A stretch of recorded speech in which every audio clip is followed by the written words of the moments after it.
I'll say it again. If you don't fail, you're not even trying. My wife told me this great expression. To get something you never had, you have to do something you never did. Les Brown's a motivational speaker. He made an analogy about this. He says, imagine you're on your deathbed, and standing around your deathbed are the ghosts representing your unfulfilled potential. The ghost of the ideas you never acted on. The ghost of the talents you didn't use. And they're standing around your bed, angry, disappointed, and upset. They say, we came to you because you could have brought us to life, they say. And now we have to go to the grave together. So I ask you today, how many ghosts are going to be around your bed when your time comes?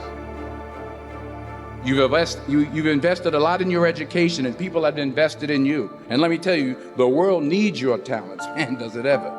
I just got back from Africa like 2 days ago, so if I'm rambling on, it's because I'm jet lagged. I just got back from South Africa. It's a beautiful country, but there are places there with terrible poverty that need help. And Africa is just the tip of the iceberg. The Middle East needs your help. Japan needs your help. Alabama needs your help. Tennessee needs your help. Louisiana needs your help. Philadelphia needs your help. The world needs a lot, and we need it from you. We really do. We need it from you young people. I mean, I'm not speaking for the rest of us up here, but I know I'm getting a little grayer. We need it from you, the young people. So you got to get out there. You got to give it everything you got, whether it's your time, your talent, your prayers, or your treasures. Because remember this, you will never see a U-Haul behind a hearse. You will never see a U-Haul behind a hearse. You can't take it with you. The Egyptians tried it, and all they got was robbed. So the question is, what are you going to do with what you have? I'm not talking about how much you have. Some of you are business majors, some of you are theologians, nurses, sociologists. Some of you have money, some of you have patience, some of you have kindness, some of you have love, some of you have the gift of long suffering. Whatever it is, whatever your gift is, what are you going to do with what you have?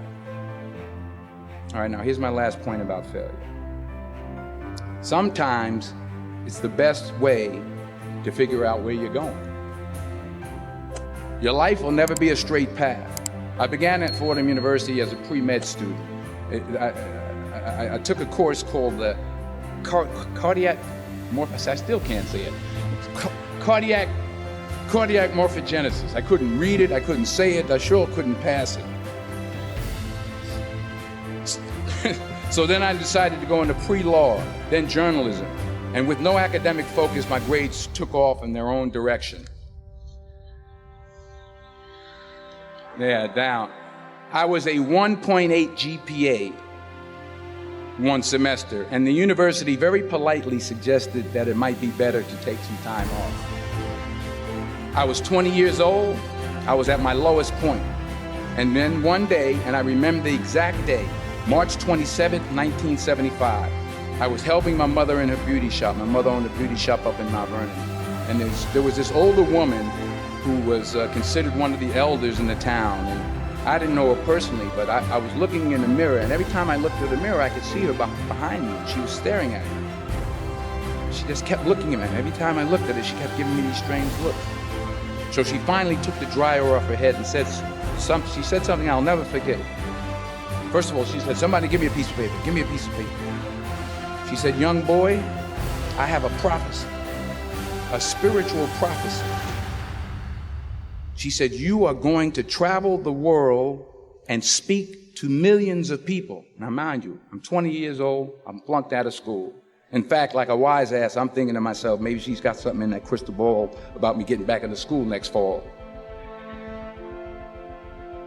But maybe she was on to something, because later that summer, while working as a counselor at the YMCA camp in Connecticut, we put on a talent show for the campers. And after the show, another counselor came up to me and asked, "Have you ever thought about acting? You're good at that." So when I got back to Fordham that fall, I got in and I changed my major once again for the last time. And in the years that followed, just as that woman prophesied, I have traveled the world and I have spoken to millions of people through my movies. Millions who up till this day couldn't see me, who up till this day I couldn't see while I was talking to them, and they couldn't see me, they could only see the movie. They couldn't see the real me. But I see you today, and I'm encouraged by what I see, and I'm strengthened by what I see, and I love what I see.